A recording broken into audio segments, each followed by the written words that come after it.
Antes disso, eu queria tratar de um assunto, de um fenômeno dos últimos tempos, Carla Bigato. Nós fomos apresentados, desde o início da pandemia, a uma nova espécie de ser humano que está sendo catalogada ainda, a gente está sendo apresentada a essa nova espécie. Já foi batizada provisoriamente de Babacus Covidum, mas também dá para chamá-lo de Babacovid. É o Babacovid. Babacovid. É o cara que já era meio babaca antes, porque foi criado em meio a vários babaquinhas, com pais babacões, num ambiente babacaço. Mas com o advento, da Covid-19, ele passou a exibir as suas características, digamos, nesse âmbito aí. Quero fazer uma introdução aqui antes de nos apresentar ao último espécime. Dizem, os estudos estão sendo feitos ainda, a ciência ainda não comprovou, que o Babacovid tem o cérebro no traseiro e não na cabeça. O que pode explicar o fato de que quando ele frequenta as praias nos fins de semana, ele protege a bunda com uma sunga e não o rosto com uma máscara. Mas isso é especulação. O fato é que essa localização do cérebro no traseiro faz com que o Babacovid não consiga enxergar o mundo como ele é e tenha uma visão, Sheila, distorcida de si próprio.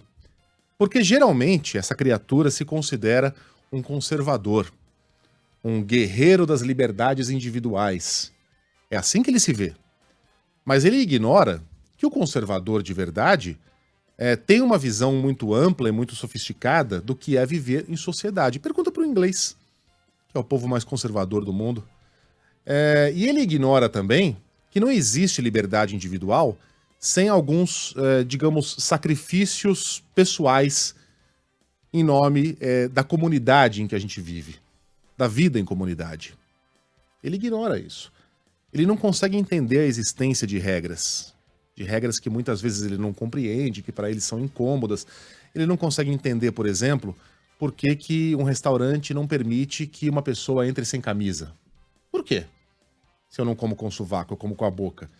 Ele não consegue se colocar no lugar do outro que talvez não ache agradável comer enquanto vê aquele cara suado, com pelo nas costas. Então ele não tem essa visão de comunidade.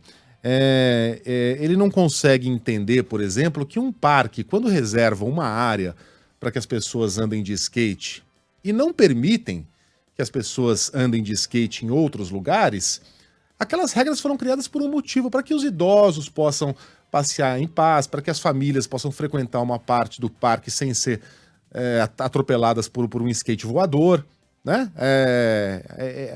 A pessoa que tem uma noção do que significa a liberdade individual, o liberalismo, ela sabe que aquilo não é uma regra que atinge a liberdade individual dela. Que aquilo é uma regra que ela segue de bom grado, porque é um esforço individual, repito, para o bem da comunidade.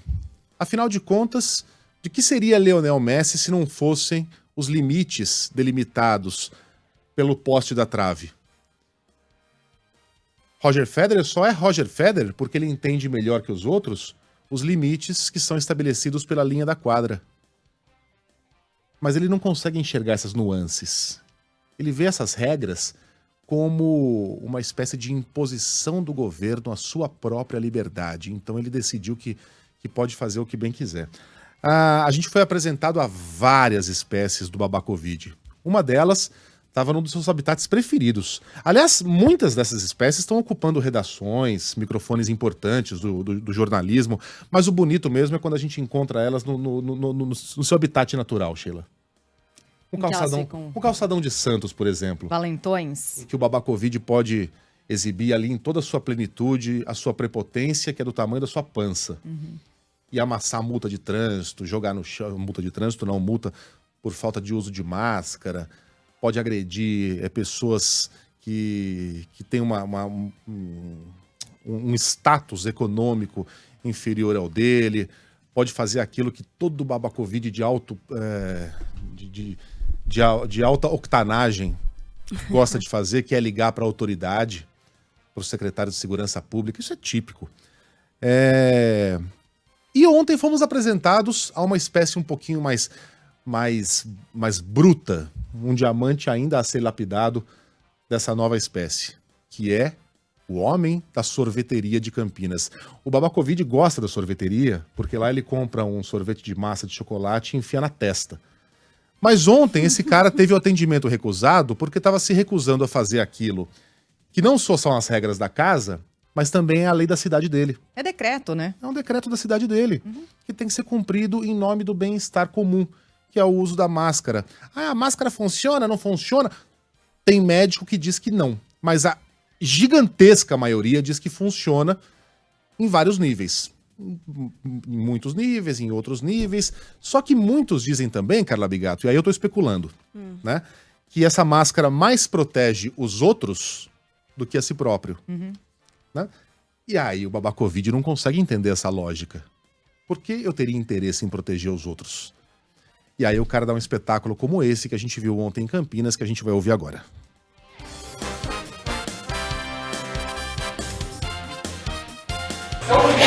Fala um lá pra você ver. Fala um lá pra você ver. Fala pra você ver um lá. Fala um lá pra você ver. Filha da p***. Fala um lá pra você ver, seu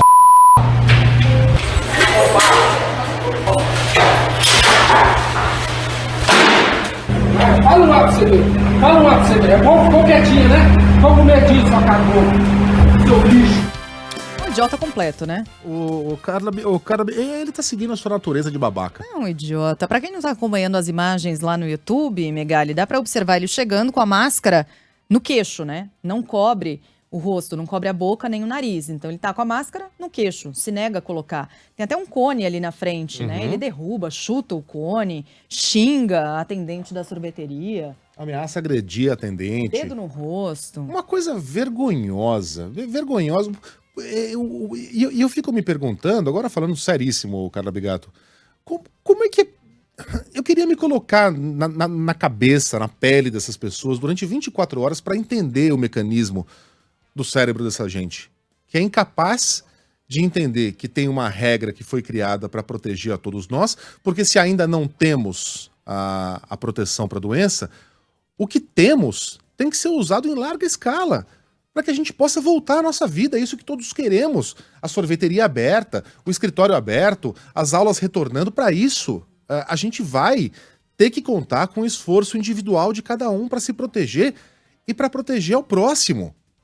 E isso inclui os mecanismos que nós temos até agora, que são a máscara, o álcool gel e o distanciamento quando possível. É isso. É um esforço pequeno, é usar um pedaço de neoprene, de pano na frente da boca para proteger uma comunidade de uma doença que já matou 130 mil pessoas só aqui no Brasil. 200 mil lá nos Estados Unidos. Olha, que miséria que se tornou o conceito de conservadorismo, de defesa das liberdades individuais aqui no Brasil. Que conceito distorcido. E aí eu chego, me desculpem, mas não tem jeito, o cara vai falar assim, ai, tudo você culpa o presidente. Eu não tô culpando, não. Mas o presidente, na semana passada, sem ser provocado, gratuitamente, foi lá e disse na frente de várias câmeras que essa máscara não serve pra nada. Como é que se relaciona essa palavra do presidente? Porque esse sujeito aí, esse campineiro aí, ele é empresário, tá? É um cara que teve acesso à educação.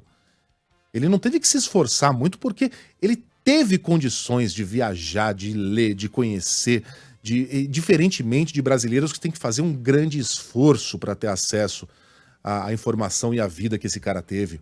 Ele se define lá como conservador, como bolsonarista. Portanto, eu creio aqui que ele faz parte daquele time, que é uma característica também dessa nova espécie da fauna brasileira, que trata aquilo que vem do Palácio do Planalto como um canto da sereia. O que vem dali é regra, o que sai dali é lei, é pensamento de linha de montagem.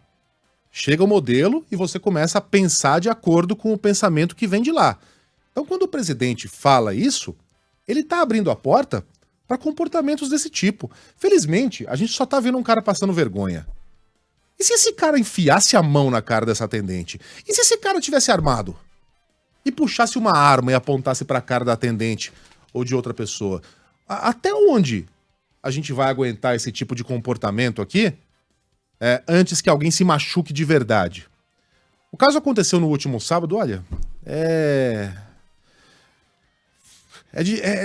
desanimador, porque a gente sabe que a Covid vai desaparecer algum dia, a gente vai se ver livre desse mal, mas vai demorar muito tempo para que a gente se veja livre, Sheila, desse tipo de inseto moral que tá ganhando voz e tá se sentindo muito empoderado nesse momento. Bom, aconteceu no último sábado esse caso, ganhou muita repercussão, e aí a dona da sorveteria, que não quis se identificar, contou ao G1 os detalhes do que rolou naquele dia.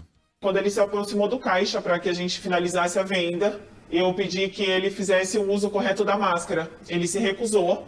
Eu insisti, pedi para ele mais uma vez. Eu me recusei em finalizar a venda. Ele acabou não levando esse produto. Ele ficou já nessa situação bastante alterado. Bom, vamos ouvir o que diz o Rodrigo. O Rodrigo é o agressor. Ele diz que usava a máscara corretamente, não usava. A imagem mostra que não. Olha, é impressionante a dissonância cognitiva do cara. Ele não tem vergonha de, na frente de um microfone, de uma câmera, dizer um negócio que as próprias imagens desmentem. É uma paralaxe cognitiva, é um negócio difícil de entender. Como é que o cara imagina que a gente vai acreditar na palavra dele se ele mente sobre um negócio que pode ser desmentido com as próprias imagens? Bom, afirmou que usava a máscara corretamente e que foi agredido com tapas e um soco na barriga antes de perder o controle. No final do vídeo, eu tirei a máscara porque ela não conseguia me ouvir e eu queria me expressar. Então eu baixei a máscara e fiquei com a máscara no queixo, mas eu estava de máscara, tá? A hora que eu comecei a filmar, ela veio até mim e me desferiu um tapa no braço para tentar derrubar o celular, um empurrão no peito e me deu um soco de mão aberta na barriga. É claro, faz todo sentido. Você vai numa sorveteria e é agredido pela atendente. Por favor, uma bolacha? Pá! Isso acontecia nos Trapalhões. Né? Enfim, é a explicação dele. A dona da sorveteria obviamente nega que isso tenha acontecido. E o Rodrigo... O que eu falei, Carla Bigato? Ontem, não sei se a Sheila tava ouvindo, cada vez que a gente se depara com uma situação dessas, a gente tava falando dos políticos sincerões, né? Que sem querer falam, eu roubei, mas eu roubei pouco. Geralmente a gente vai ver quem é o cara e tem uma capivara pendurada atrás dele. Quem é o Rodrigo? O Rodrigo, em 2019, foi condenado pela Justiça Federal de Jaú à prestação de serviços comunitários e pagamentos de cestas básicas a entidades sociais por ameaça e denunciação caluniosa contra uma médica perita do INSS. Senhoras e senhores, eis o babá Covid.